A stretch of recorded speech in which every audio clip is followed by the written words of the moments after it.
Good afternoon and welcome. My name is Ted Miles, the Executive Director of Maryknoll Missioners, and all of us at Maryknoll Missioners welcome you to the celebration of mission. In this special gathering, we celebrate three individuals, Linda and Joe Michon and Dr. Susan Nagele, three individuals whose faithful response to their baptismal call fostered a vocation. To borrow an image from Pope Francis, a vocation as joyful messengers, guardians of the goodness and beauty which shine forth in a life of fidelity to the gospel. Today is also the solemnity of Christ the King, rather appropriate and somewhat poignant for this celebration. As we know, this feast upends our notions of royalty and kingdoms, and instead guides us to kingdom, our inherent kinship, our sisterhood and brotherhood, especially with people who live on the margins. How do we imagine a world that fully reflects God's reign, God's love? How do we contribute to God's kingdom? Are we like the shepherd who tends the flock? When do we bring food to the hungry and water to the thirsty, or clothing to the naked? How hospitable are we to the stranger? And do we visit those imprisoned? These are the questions raised by the notion of God's kingdom and in God's call to each of us. And the answers are embodied in the life and example of Jesus, who invites us to imagine a circle of compassion in which no one remains outside of that circle. When we embrace God's mission, however, wherever, whenever that may be, the circle of compassion widens and becomes more inclusive. We gain new wisdom and new strength to foster hope. During a retreat yesterday, I heard a quote by spiritual author Joan Chittister. She said, "Life is not one road. It is many roads, the walking of which provides the raw materials out of which we find hope in the midst of despair." Linda, Joe, and Susan have walked similar, intersecting, yet different roads. But through each one's walking, the circle of compassion widened. Because of their faithful commitment, hope dwells in the hearts of the people of East Africa and Latin America, in our migrant sisters and brothers, in those who struggle to access healthcare, in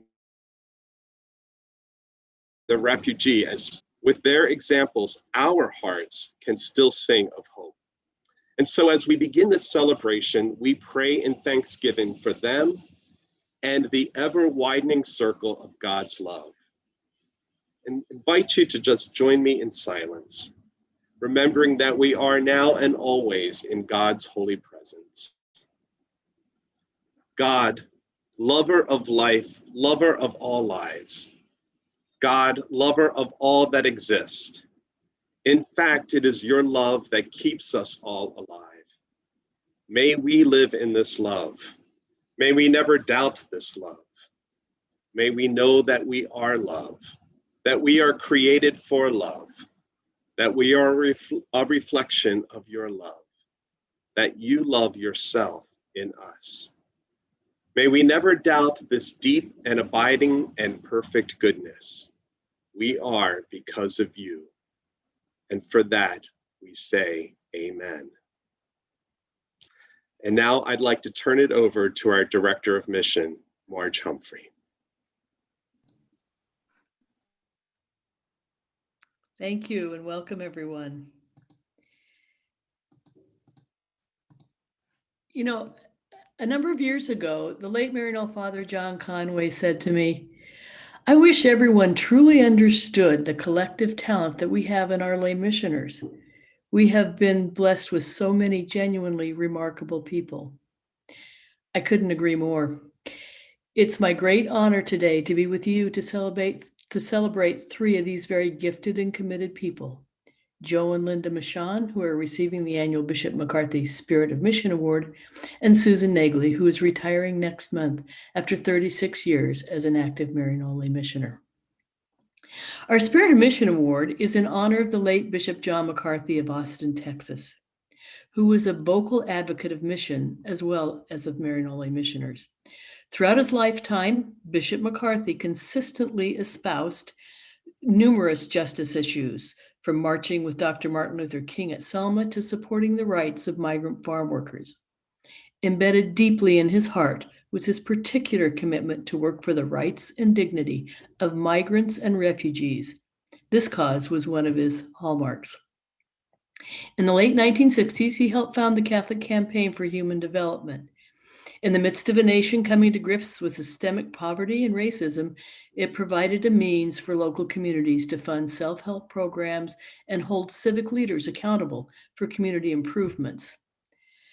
Maryknoll affiliate Ann Carr told me of attending his masses when she was working for a volunteer church organization in Texas in the late 1980s, when he was auxiliary bishop of Houston Galveston. His masses and solidarity work with the Salvadoran immigrants at the time were well attended, lively, and were a great witness to his commitment to them. In his later years, when he became Bishop of Austin, he was particularly devoted to and supportive of a migrant center there, where he gave substantial support and devoted some of his own personal time. Throughout his lifetime as priest and bishop, he was a strong advocate of the vocation of laity in the church, including Maryknoll missioners. It was through former board member Rhonda Paver and her family that I was blessed to come to know him. And over the years, he counted Sam Stanton and I among his friends. Later, last year, we initiated an annual award in his honor called the Spirit of Mission Award, to be given to returned lay missioners who have continued lives of extraordinary witness and commitment to the spirit of mission. I'm delighted to introduce this year's recipients of the award, Joe and Linda Michon. I can say with absolute certainty that Bishop McCarthy would have shared in my delight and loved them too for their unconditional support of mission throughout their lives. In particular, their inexhaustible work on behalf of migrants and refugees, and not to mention their great senses of humor. Many Maryknolls will remember well the great work that Joe and Linda did with us in Oaxaca, Mexico, La Paz, Bolivia, and then at the border in both El Paso and Ciudad Juarez between 1990 and 2003.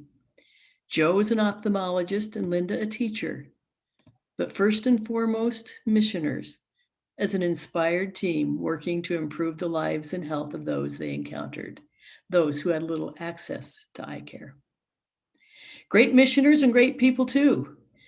Return lay missioners Don and Celine Wozanica, who worked with them in Oaxaca in the early 1990s, wrote a wonderful tribute to them as missioners and as community members. They said Joe and Linda's ministry to the visually impaired and to those at risk of losing their sight was such a blessing in an area where specialist eye care was absolutely beyond the dreams of the poor and even middle class of Oaxaca. In addition to coordinating collaborative efforts with outside healthcare professionals, Joe and Linda worked to train community health workers in vision health and eye care, especially among the coffee pickers, who were especially vulnerable to eye damage. Celine says, I remember thinking, Joe was on Harvard's medical school clinical faculty and once taught eye care to the brightest of medical students. Now he and Linda are throwing themselves with the same level of commitment and love into the challenge of teaching campesinos who may not even know how to read or write. That's our Joe and Linda. Maryknoll's sisters Maggie Sierra and Lil Mattingly fondly remember working with them in La Paz, Bolivia, and at the border. They said, in Bolivia, your dream was to reach out to indigenous people who lived or who had migrated to El Alto, high in the Andes. You were able to work and train many Aymara young people to be promoters of vision care. You enabled them to test in schools and in the clinics to recognize and to prevent ongoing problems in an area where exposure to strong sun, wind, and dust created severe eye problems in the high altitude of Bolivia. What a team you were. Dr. Dr. San Juana Bruce Mendoza, a primary care physician in Mexico, has spent most of her career caring for poor and marginalized people in clinics she started on land that is a reclaimed garbage dump. She remembers the day Joe and Linda approached her about ways they could help. It would mean for them crossing the border from El Paso to Juarez at least twice a week and then waiting in long lines at the border at the end of the day in order to return home. I personally remember Joe and Linda taking me to meet her and to visit with her at this most unique clinical setting. She writes, thanks to Joe and Linda, they opened a door to patients that never before had access to eye exams, prevention treatments, treatments of eye infections in the city of Juarez and other cities in the country of Mexico, in order that these patients could preserve or improve their vision or prevent future blindness. But I also remember their very hard work on the fair trade coffee movement, born out of their very close relationship with the coffee growers in Chiapas, Mexico. I remember Joe telling me once, we have truly seen the difference that fair trade coffee is making in the lives of these farmers. It is one of those rare things where the improvement in people's lives is visible and palpable. I have told this over the years to many, many people. I was so converted myself that even today, if I find myself somewhere where I have to buy coffee and there's no fair trade available, I feel guilty. And I think of Joe and Linda. Maryknoll affiliate Ann Carr also worked with Joe and Linda at the border. She wrote, Joe and Linda Michon have dedicated decades of their lives to living for mission. They truly live out Pope Francis's belief that mission is always the fruit of a life which knows what it is to be found and healed, encountered and forgiven. Mission is born of a constant experience of God's merciful anointing. I had the great gift of working with them at the Maryknoll Border Project in the late 90s. They had unique skills which they wanted to offer, and yet every development of their mission work was profoundly relational. After retiring from Maryknoll missioners, they have continued for decades to devote so much of their time to both fair trade and to migrants and refugees, even up to this day. They have returned numerous times to the border to help out in the shelters and the detention center. Beth Reel, who has worked with many of our missioners over the years, has worked with them at the border for many of these years in their retirement, and expressed the feelings of many when she said, we always love to hear the Michons are coming, or that they were going to be working on your shift. They brought a lovely energy and joy to the shelter and to the volunteers. While they would do anything that was needed, they each brought their unique gifts. And now I'm happy to introduce Heidi Cernecka, a Maryknoll lay missioner for over 20 years, having served in Brazil, Kenya, and now at the Mexico-Texas border as a legal advocate, who will present the Bishop McCarthy Spirit of Mission Award to Joe and Linda. Good afternoon.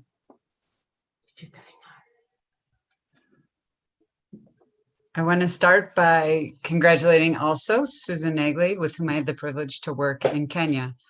Before I talk a little bit more about Linda and Joe, it's a privilege and one of the gifts of my work here at the border to get to know Linda and Joe Michon, although I first met Linda years ago at a Maryknoll meeting. This Spirit of Mission Award is so appropriate. Joe and Linda told me that the first time they went to do a short-term mission service trip while still living and working in Boston, on their last day, like 200 people showed up looking for their assistance. I apologize if I got any of the details of the story wrong, but the spirit is for sure all about mission. Joe realized that what he did in Boston was important and helped people, but that if he left, someone else would do it. However, when he was in Bolivia when he left, there would be no one to serve the community. We can all serve wherever we are, but the spirit of mission draws us to serve where we are most needed. In the years that Linda and Joe have been coming to El Paso to offer their hearts and their services, what is most clear is that they have helped many migrants and Juarenses, people that live in Juarez, but their lives have touched and changed everyone with whom they've worked and met here in El Paso too. Linda and Joe, you found your way to El Paso, the community I now call home. Consistently, people pointed out that your care for each other, for migrants, for the local community also stretched to other volunteers and missioners. I share the following as a collection of reflections from Maryknoll sisters Maggie Sierra and Lil Mattingly, Pauline Hovey, Beth Reilly, and Doctora San Juana, who runs the clinic in Juarez. You always give your all to whatever service you did here, and did not just do that on your own dime and uncomplaining, but you drew everyone into the love and care that you shared with the most vulnerable here. You gave patients in Juarez access to eye exams, treatments, surgeries, and pastoral care and support that never before had been available to them. At the shelters, you made phone calls, gave rides to the airport, and stepped in wherever needed with true mission hearts. As Pauline Hovey said, the more I learned about Linda and Joe, the more impressed I was with their missionary spirit, their genuine desire to live the gospel, and their deep spirituality. The Michons walk the talk of true Christians. I close with the words of sisters Maggie and Lil, who say it so well. We thank you with all our hearts for your friendship and for your love and dedication to God's people, learning from and loving in so many ways, in so many cultures, and sharing God's love for them. And we look forward to welcoming you back in 2021, post-COVID, and in a new time for migrants, as humane policies and the right to ask for asylum are reality once again. And so I am proud to present the 2020 Bishop McCarthy Spirit of Mission Award to Linda and Joe Michon.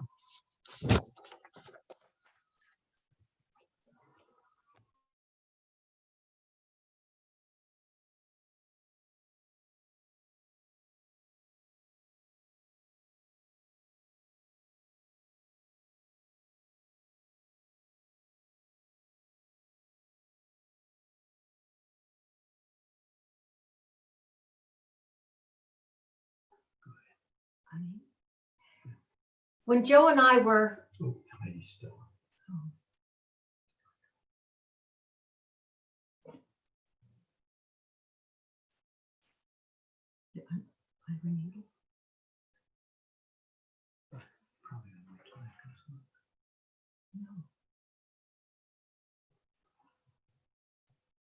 Okay, go ahead.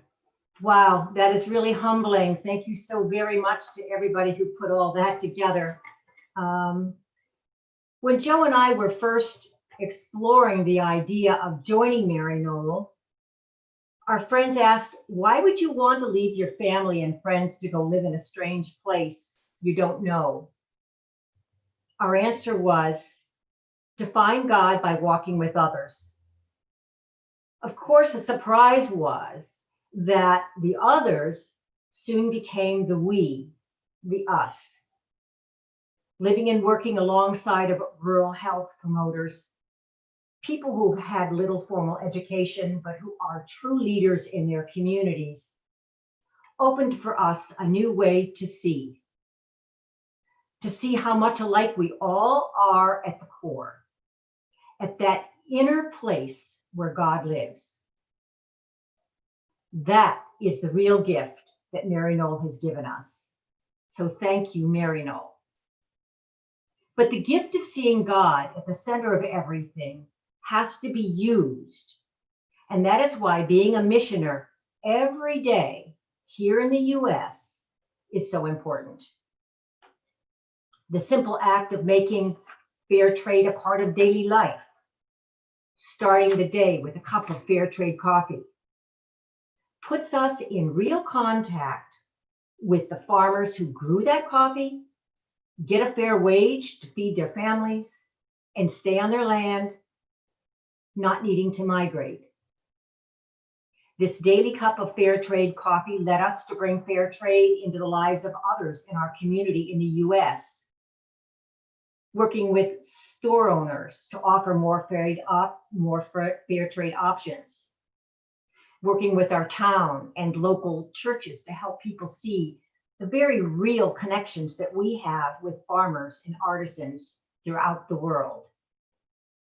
People very like the rural health promoters we worked with in Bolivia, Mexico, and Central America, and certainly on the border. So thank you, Maryknoll. Thank you for inviting us to always be a missioner and to find God by walking with our sisters and brothers, whether it's overseas or here in the US. Always being a missioner is such a joyous way to live. So we are grateful and have so many to thank. We thank countless persons in Latin America who befriended us and taught us that every person in all of creation is sacred. We are grateful for the Maryknollers who supported us along the way. They struggled with us, celebrated with us, cried with us, laughed with us. They remain trusted friends. The Maryknoll team in New York who prepared us to enter other cultures with grace. The team in Oaxaca, Mexico, our first assignment. The team in the Altiplano or high plains of Bolivia. The team at the US-Mexico border in Ciudad Juarez and El Paso, Texas. And we are thankful for all those persons who live the spirit of Maryknoll while not official members of the organization. The doctors, nurses, and especially the health promoters who expanded this reach of our work into countless remote villages. The members of our local parishes in El Paso and then Southern California, who brought the fair trade movement into faith communities, schools, stores, and towns. The volunteers who served with us in the El Paso shelters, welcoming refugees fleeing the violence of Central America. Common vision and common work forged a common bond. And our children and family who have supported our efforts from the start and whose careers and lives live in the spirit of compassion and engagement that is Maryknoll. They give us good advice, along with more love and joy than we could ever have hoped for. As Linda stated, always being a missioner is a joyous way to live, and it has brought amazing individuals into our lives. We thank each one of you. Thank you.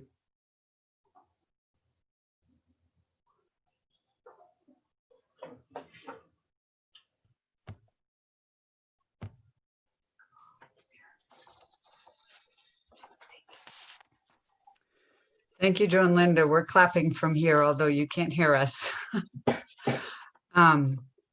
Good afternoon again. Still Heidi Cernecka, and I'd like to introduce my fellow missioner in just a moment, Coralie Salvador, who has lived and worked in Kenya as a lay missioner for almost 20 years. Coralie and I currently work at the US-Mexico border in El Paso, supporting the local community and migrants.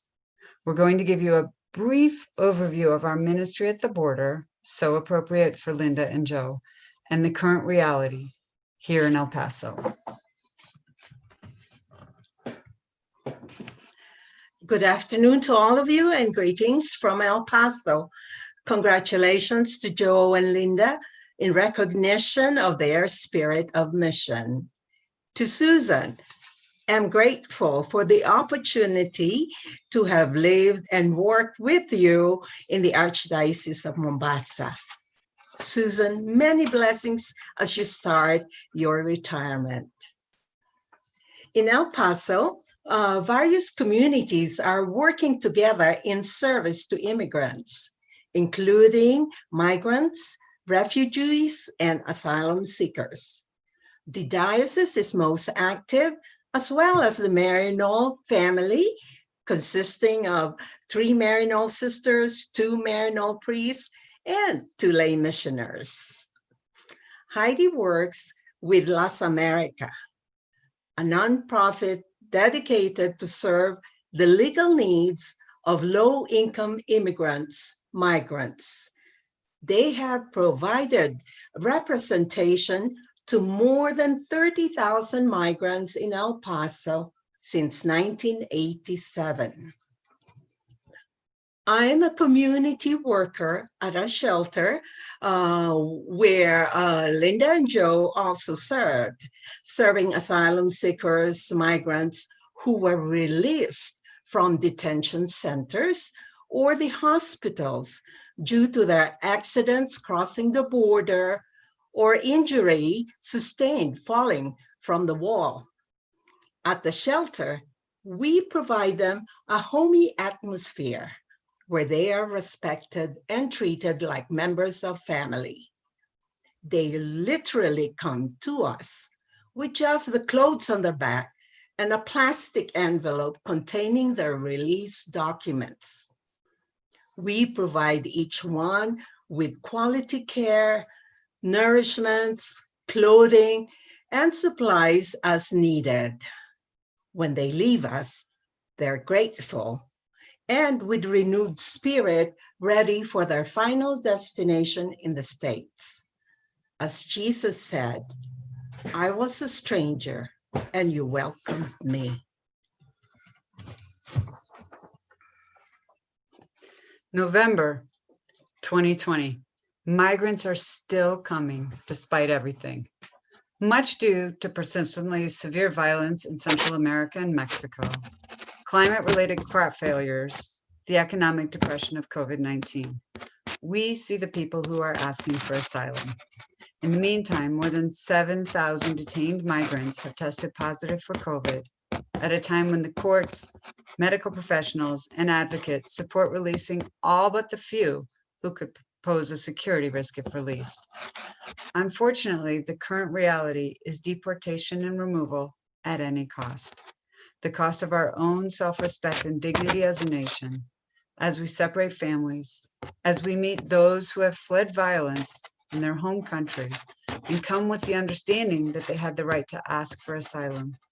And we force them to wait for their asylum case in Mexico with no jobs, no resources, and no safety. Even the pandemic has been used as a means of shutting migrants and asylum seekers out. The border is all but closed, and if someone crosses into the US to ask for asylum, she or he is turned around and dumped back in Mexico immediately, without ever being able to state their claim for asylum, under the claim that they're a public health risk due to COVID. I flew back into the US yesterday from a country that has also been devastated by COVID. No one took my temperature. No one tried to turn anyone on my flight around. COVID doesn't really care whether you have a visa or not, or your means of entry, but we are blocking only those coming by land. Our hopes that 2020 opens up with a more generous spirit for migrants, with respect for our own national and international commitments to asylum seekers and refugees, and that our Congress actually commits to updating our immigration law in a humanitarian and just way, in a way that we can be proud of, and that considers the realities and the needs of those who seek our help, and not the personal political benefits to acting one way or another.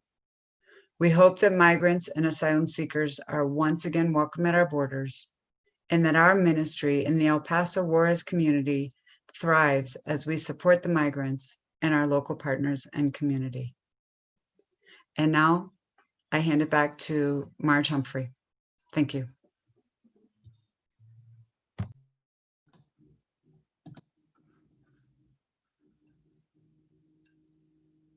Thank you, Heidi.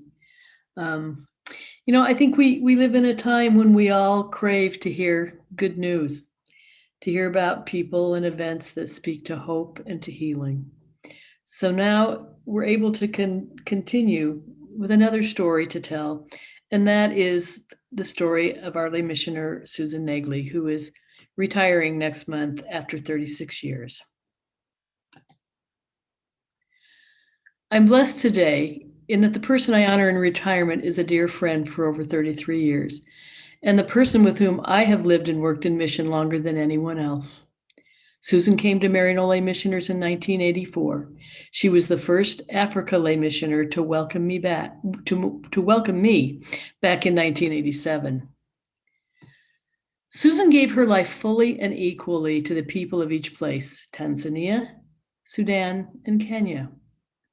But I think a big part of her heart remains in a special way in Sudan, where for 14 years she lived and served among people who suffered the ravages of war, where many children died of malnutrition, where people she tended to included those who had been hit by government bombs and landmines, where she served among a people who had never known anything in their lives other than war. When I think of Susan, I often recall one of my favorite quotes from a Barbara Kingsolver novel, Animal Dreams. In it, the main character has spent many years comparing herself to her twin sister, who, among other things, went off to Nicaragua, facing extreme difficulties, violence, a tumultuous political situation. And Cody continually struggles with why her sister's doing this. And then one day she asks her, and her sister replies, I think the very least you can do in your life is to figure out what you hope for. And the most you can do is live inside that hope. What I want is so simple, I almost can't say it. Elementary kindness. Enough to eat, enough to go around. The possibility that kids might one day grow up to be neither the destroyers nor the destroyed. And that is the essence of Susan, uncomplicated in many ways, understated, but exceedingly kind and present to anyone who is in need, combined with a remarkable depth of faith and commitment to the gospel. Susan is a missioner's missioner. She's lived the life fully and without regret, a perpetual student of language and culture wherever she was. Her community was always those she was in the midst of, local people whose every concern was her concern.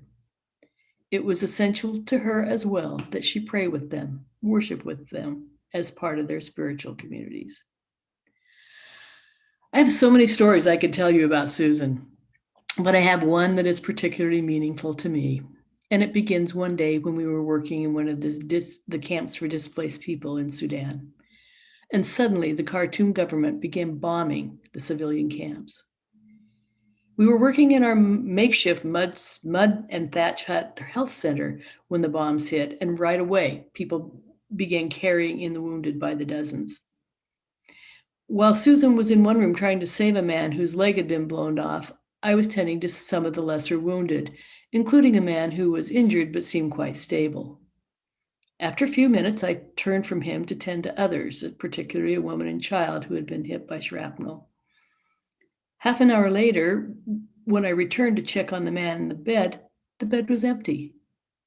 And the workers informed me that he had died and his family had quietly come and taken his body away. I was very upset, and I tried to find out his name so I could at least go find his family, give some words of comfort. That evening at home, I was distraught. And I said to Susan, what kind of a medical person does not even know the name of their patient? Over a year later, I was at home in New York. Susan, who had remained in Sudan, came to visit. We were having a great time catching up. We hadn't seen each other in quite a while. And suddenly she said to me, oh, I brought you something. Of course, I thought it would be the African coffee that I so love.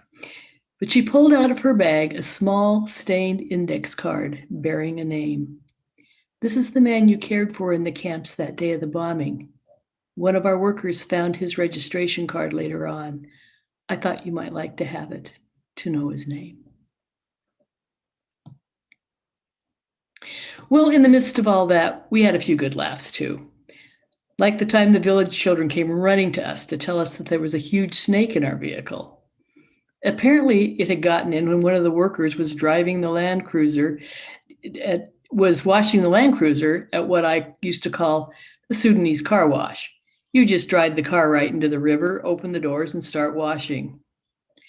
Well, we tried everything we could to get that snake out of our car that evening, but in vain. At any rate, we ultimately decided to leave one door open overnight and hope that the creature would come out on its own. But that night, as we sat out under the stars, eating supper as always with Irish Kiltegan priest Father John Carey, John asked us, he said, If the Khartoum government troops were to attack us tonight, would you get in that Land Rover and beat it toward the border? Or would you stay here and hide in the bunker and face being captured by government troops? Susan and I looked at each other and burst out laughing. We'd face a military attack before that snake. To make a very long story short, one of the mission workers ultimately got the snake out the next day. It turned out to be a 6-foot cobra. I think I would have to call Susan's life and mission a love story, for that is what it's all about. And I think it's very well said in a poem by the Irish poet Patrick Kavanagh, in a poem entitled Hospital. A year ago, I fell in love with the functional ward of a chest hospital. Square cubicles in a row, plain concrete, wash basins. An art lover's woe, not counting how the fellow in the next bed snored. But nothing whatever is by love debarred. The common and banal her heat can know. The corridor led to a stairway, and below was the inexhaustible adventure of a graveled yard. This is what love does to things.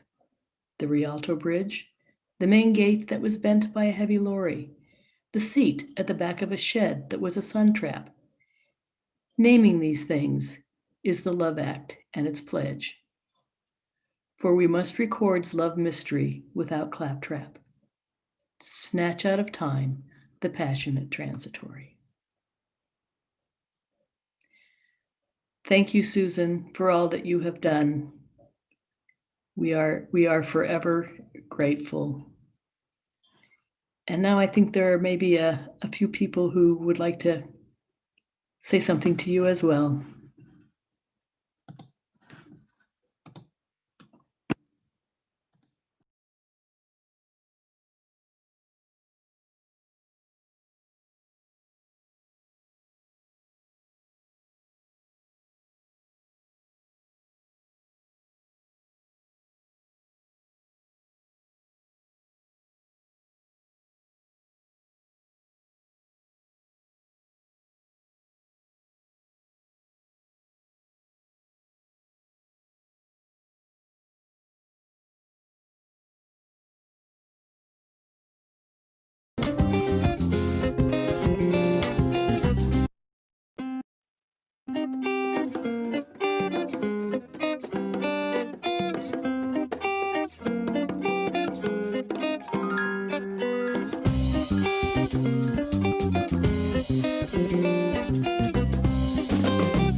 Yeah, so I would like to thank the Maryknoll missionaries and especially the team who came during the war to encourage the people. Dr. Susan Nagele was one of those who traveled everywhere serving people and giving her life totally for the service of the people.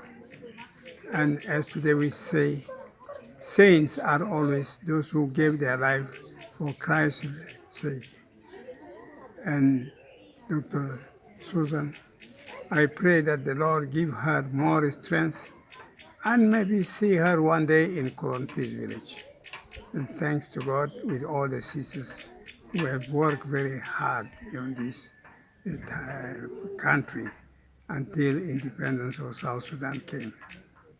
Thank you. Dr. Susan is a special doctor, not only a special doctor, but a special human being. When she was working with us in Catholic Justice and Peace Commission, she touched lives. Not only did she touch, but transformed. And not only transformed lives, but she impacted by giving hope to the less fortunate, to the vulnerable. And I'm specifically talking about people who had been abused, sexually abused, children of 3 years, 4 years, women of 60 years, 82 years who had been abused. Dr. Susan worked with them, journeyed with them, brought hope, ensured they have recovered, and most of all, gave them the strength to survive, to live, and to tell their story. And yes, justice was found through the work of Dr. Susan, treating and writing good reports about women and children who had been abused, and those reports were used in the courts, and the courts ensured that justice has been served to the survivors. I always knew that the children who I had first encountered, who were lonely, tired, crying, shocked, when they go to hospital and meet Dr. Susan and they would come back, there was a smile of hope, smile of faith that it's going to get better, because it was Dr. Susan who instilled that. She gave people hope. And so today I just want to celebrate you, Dr. Susan. Thank you so very much. May God bless you. May God bless the work of your hands. And I'll know that the children you treated, 1 or 2 or 3 or 4 or 10, will be doctors who will come and also take the level of doctorship to another level of treating with care, love, and compassion. Thank you, thank you, thank you. Hi, Susan. I hope your parents know that there are a number of little girls in Sudan called Susan. I met many of them in the refugee camp in Uganda and from Sudan, and I knew you were involved in their birth somehow, or you helped their mums. Remember the time you and I went out from Nagele to Kachoa in Uganda to bring in medicines? Near Kachoa, we saw a lot of army ahead, and we slowed down, and we passed the tree, and I said to you, see that? There was a torso of a body in the tree. When the army stopped us very gently, they said, you know, you're from Sudan. Some rebels have planted a landmine for you. And it blew up on them and killed them. And I think you said, or I said, sure, why would they want to kill us? And the soldier said, you bring hope to the people. That was lovely. And I suppose if we had been killed that day, where would we have been buried? And I wish you every blessing and a wonderful retirement. God bless you. Hi to your mum. Hi to Pepper. See you soon. God bless. Bye-bye. Susan, your time with Maryknoll has ended, and it's been a wonderful, wonderful time of service for the poor and the needy. I hope you have a wonderful celebration. We know each other for so long, from the time you were in South Sudan, and I've always admired your commitment to the poor and your friendship and your Christian witness and leadership. I hope you have a great day and every success from here in the future. Take care. God bless. Stay healthy. Love, Gabriel. Martha Susan, Ejocha, I want to congratulate you for your 35 years of missionary service with Maryknoll. You came bringing the healing ministry of Jesus to the Nyangatom and the Toposa people. I want to appreciate especially your care and kindness for those people, especially the women and children. And it was not easy. People were receiving this healing, or this type of healing, for the first time. And you did it with grace, let me say. I have a photograph here that was taken in 2003. It shows really how we worked together, we lived together, we became friends together. Susan, I wish you Asgaelga Banakde in Toposa language, Kimai Mark Nakuj Iyung. In English, God bless you. Jumbo from Mombasa, Susan. Congratulations on your retirement. I'm very happy for you. You know, you left here a little over 2 years ago, and there are still so many people who ask about you. And they also ask about your mother because they know that you were going home to take care of her. You are very much missed and still very loved. You have left a legacy here that will endure for a long time. Your compassion, your service for others, your love for the poor. The name Dr. Susan is going to be around for a long time. On behalf of all the people you worked with, on behalf of the many, many people who you helped with your care and your love and your concern, I want to just send you lots of love and lots of blessings for a very happy and a very healthy retirement. So stay safe, stay healthy. Much love from Mombasa. We are so grateful, Dr. Susan, for your service. Now as the time has come for you to retire, we people in Kenya, and more so in the Archdiocese of Mombasa, we are grateful for the service that you offered to the needy and the poor. As you retire from your service now, we pray for you. Thank you so much. God bless you. God bless Maryknoll of the lay missionaries. When I met Susan in our orientation group in 1984, I thought to myself, this is one of the gentlest souls I've ever met. The last 3.5 decades have let me know that she is not only one of the most gentle, but one of the most grace-filled souls that we've had the grace to ourselves to meet. This has never been about Susan for Susan. It's always been about the people that she was called to serve. Susan accepted interviews and awards that she didn't really want, that were given to her for humanitarian, like the American Medical Association. And Susan always used those opportunities, not for her own story to be told, but to tell the stories of the courageous people of Africa, and agreed to do these things because she wanted the stories that those people told. Susan is a healer who taught other people to trust themselves as healers. Susan left behind a legacy of people who knew what they could do to make their health better, and those are the people that they cared about and loved. Susan, over the years, has probably heard close to 1 million heartbeats through her stethoscope, and it's the sound of God's grace echoing through her. I'm honored to call you my friend, Susan.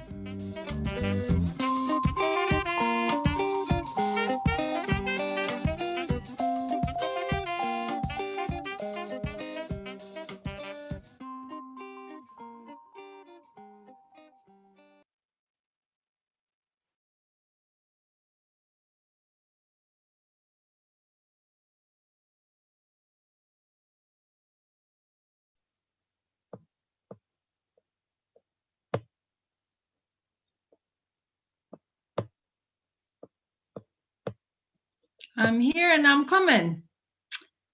I hope you can all hear me. I didn't know that was coming. I'm trying to get myself together to get this show on the road. Welcome to everyone. I have had a wonderful journey with Maryknoll, and it began with my orientation group in 1984. All of us went overseas, and Tom Temmie, Sandy Cavendish, and I went to Tanzania.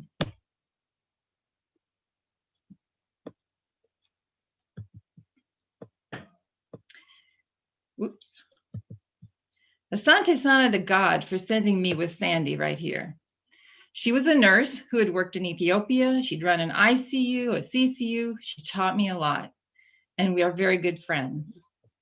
Here's Tom, Joanne Mia, Yvette Connell, some other friends, and me. All of us made it to the top of Kilimanjaro in 1985. When Maryknoll Father Ed Hayes took my application to Bishop Sekwa in Shinyanga, he said he didn't want a female doctor. So Bishop Anthony Mayala accepted me to renovate coac-bedded dispensary. Maryknoll Fathers Jim Connard and Tom Tiscornia were at the parish, and Father Howie O'Brien worked at the Capitol in Dar es Salaam. Sisters Elaine and Eureka were nurses at COAC. and Sister Carola Tangori was a teacher at the school. Carola canceled a trip and took good care of Yuriko and I when we got very sick with malaria the first month on the job. She was a good friend the 6 years I worked in COAC. The Maryknoll sisters started this mission in 1948, and this was their convent. We converted it to a health center. It's now a hospital, but they did the pioneering work for maternal and child health. Marge Humphrey planned to work with us as a physician assistant, but the government wouldn't give her a work permit, so she went to Kenya. When I was thinking of leaving Tanzania, we tried to go somewhere together, but she was elected the area coordinator, so she had to wait a while. Here she is in Sudan with MMM Sister Nina, Majok the medical assistant, and me. Maryknoll Father John Conway was the regional superior. He made it possible for me to go to Sudan. His support for lay missioners was unconditional. John included all of us in mission. Bishop Parede Taban of the Diocese of Turit accepted us with open arms, along with his development director, Ido, his wife, Margaret, their son, Leo, and Alfred and I are Leo's godparents. Maryknoll Sister Ruth Grebel was a giant in Sudan, and she supported laity with her expert management of the diocesan finances. Here she is with Crispo Davis, me, and Marge. Father Leo Trainer of the St. Patrick's Society was another giant in the diocese, and in no small way, we owed our lives to his care. And he also built about 5 or 6 houses for Liz and me. When I first went to Turit, I found the Maryknoll Cloister Sisters, Teresa and Madeline. They lived with Doreen, and they're shown here with Missionary of Africa, Father Wolfgang Schaneke. Liz came in January 1992. We met at the Tanzania Regional Assembly with Joan Sharkey, now Durning. And in Turit, we met Mary, Mother of the Church Sisters Rita and Sophie from Uganda, both fantastic educators, especially advocating for girls. This was our vehicle and the tukul where I saw patients with Liz when she was learning the language. But we could only stay in Turit 4 months. In May, Father Leo helped us to leave because the war was coming closer to our town. We went to Palataka Mission, where we were warmly welcomed by Father John Gary of the St. Patrick's Society and Comboni Sisters Giovannina, Agatha, and Abrahet. Later, the Cloister Sisters came, but we only stayed 2 weeks. We left again because of the war. First, we went to Loa for several months, but I don't have any pictures. Then we moved to Nimule on the Ugandan border, where you see us in the dining room after supper with Sophie, Liz, me, John, Leo, Sister Teresa, and the other MMC sisters. Leo and Liz moved to the other side of the diocese. I stayed on in Nimule. There, we worked with Xaverian Brother Mike Foley, Carmelite Sister Veronica, Sacred Heart Sister Petronilla, diocesan priests Martin and Arcangelo, and Scorpus and Majidi, who drove the vehicles. Majidi's the one that got rid of the snake. I referred patients to Dr. Matthew Luquia at Latour Hospital in Uganda. He was an excellent physician and a saintly man. Matthew was the last person to die of Ebola in 2000. We all mourned his death. And Father Bill Voss came to visit as the regional coordinator. We took him to the River Nile in Fulla Falls. I was tired of living on the front line in the war, and I asked to move to the other side of the diocese. I went to Lotimor with Florence Lukumwa, a Kenyan nurse, to begin the first modern health services in this spot on the Ethiopian border. Lisa Nolan and Kathy McNeely came to visit me and Father Tim. I took Kathy, Chris, and Lisa to see Nyanyangachor, and later I moved to this new parish with 4 Maryknoll sisters. Later, Marty Roars, Tim, and Sean came from Low-Timor to live at Nyanyangachor too with me and Sister Marilyn Norris. Here I baked Marty a birthday cake and I decorated it with very precious M&Ms. Kevin Mestridge and Melissa Lepian came to visit, and we had a picnic on a nearby hill with some of the gifts they brought. Notice the Baileys and the olives. Sheila Matthews and Marge came to visit in 2003. And by now I had been in Sudan for 12 years and was ready to move on. Bishop Morris Crowley accepted me for the Diocese of Kitale in Kenya to renovate Kimanini Cottage Hospital. He's with lay missioner and nurse practitioner Rose Anderson. At the hospital, I met Eunice Matara, who began as a cleaner but is now the bookkeeper and the cashier. She is the most honest person I know, and we have become lifelong friends. This was Marge's house where I joined her. She welcomed me with a 20th anniversary party and invited the St. Patrick's Fathers John, Sean, and Gabriel Dolan, Lucy Wairimu, a Kenyan nurse, the MMMs, and the Maryknoll sisters. Sister Elizabeth Dooley was my boss, and another excellent diocesan health coordinator. We also had lay missioners Chris and Kevin Cahalan, MMMs Nolene and Mary, Maryknoll sister Paula Kuntz, and she worked with Noel Doscher. After 6 years, the hospital was running well, and Archbishop Lele welcomed me to Mombasa. Sister Pauline Nthenya was an excellent health coordinator, and I was so happy to work as her assistant and medical consultant. Coralise had gone on leave, but Mary Oldham came and we started out together. A year later, Judy Walter came too, and I loved living with both of them. Coralise came back, and by 2013, the Klugs had come to Mombasa, and the region also had Margaret de Crescentis, Russ Brine, Cindy and John Cord, and Jonna Donahue.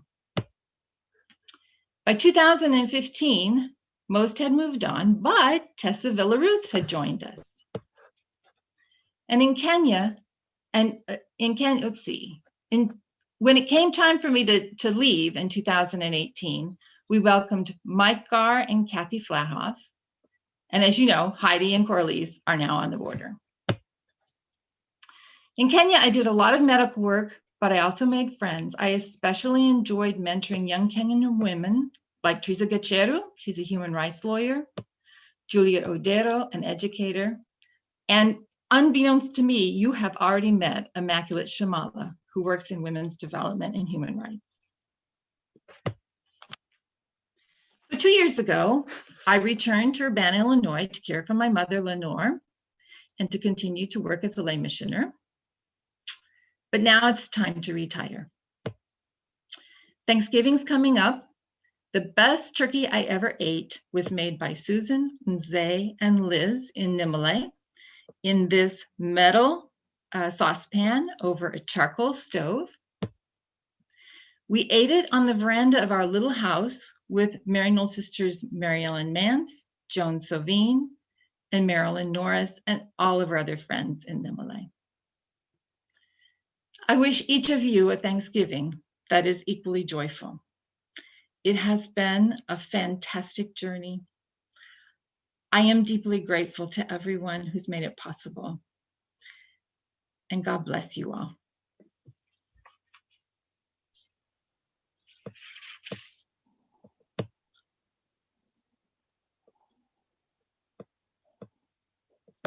How can you not think of kinship and the extraordinary grace of that when we look at all of those images and we name each other just like Susan has? I think we've all learned in these last months that blessing is not just extended in person, but it also stretches through the digital landscape. And we remember that blessing connects us in our kinship with each other, and it crosses time and space, so beautifully captured in the memories shared. So I invite you, wherever you are, to extend your hands in a blessing and pray silently with me over Linda, Joe, and Susan. Linda, Joe, Susan, we pray in gratitude for your witness to God's love. May you always know the invitation of our God. I have called you by name. You are mine. May you continue to remember the names, to be inspired and prompted by the many beautiful faith-filled people you have met along the way, by the many events that have touched your lives. May the sacredness of your work, wherever it may be, keep you awake to new possibilities and continue to bring healing, light, and renewal to those who work with you and to those who see and receive your work. May the Lord give you creative spark to ignite a fire for God's kingdom in all of those that you still encounter, so that justice will be found and that we may ever renew our baptismal vocations to foster peace in our world, to be bearers of the light and singers of a new song. God, creator of the universe, author of peace, redeemer of the world, bless you. Francis Xavier Cabrini, missionary to the migrant, St. Luke, patron of medical caregivers, bless you. Francis of Assisi and Martin de Porres, architects of social justice and patrons of the poor, Simone Weil, patroness of solidarity with the oppressed, bless you. Oscar Romero, shepherd of the poor and martyr for justice, Martin Luther King, prophet and dreamer of the beloved community, bless you. Thomas Frederick Price, James Anthony Walsh, founders of the Maryknoll Society of Fathers and Brothers, and Mary Joseph Rogers, foundress of the Maryknoll Sisters, bless you with continued zeal for mission. And to all of that, let the church say, amen. And as we celebrate this feast of Christ the King amidst our Thanksgiving week, may this sending prayer take us to the ones who most need us. And so we continue to pray. When you sit with the homeless at the local shelter, remember that we are enthroned in glory, surrounded by the angels we have forgotten. When we pass the bread at the downtown soup kitchen, may it bless us with your grace, that our neighbors might be filled with hope. When you take off your winter coat and drape it with a shivering child, may we remember that she is warmed by your heart and aflamed with compassion. May we wonder why we cannot find you when we search for you among the powerful and wealthy, while all along you have been with the citizens of your kingdom, and thus may we see you in the hungry, the naked, the sick, the imprisoned, the lost, the lonely. Help us to meet you. Help us to meet you there. Amen. And so before we close, I'd like to invite you to join us in two special initiatives in this last month and a half of the year. Thanks to the generosity of an anonymous donor, we are very excited to announce a $50,000 matching gift challenge for our end of year giving. This means that donations received on or before December 31st, 2020 will be matched dollar for dollar up to $50,000. And we appreciate any help you can provide towards reaching our goal. Additionally, we also invite you to an Advent celebration of hope. On December 13th at 7 p.m. Eastern Time, Maryknoll Missioners teams up with 3 Catholic artists and storytellers, musician and presenters from Oregon Catholic Press, Valimar Jansen and Greg Walton, and painter Brother Mickey McGrath. You can find more information on both of these initiatives and register for the Advent celebration on our website. And once again, many thanks to Linda, Joe, and Susan for your witness.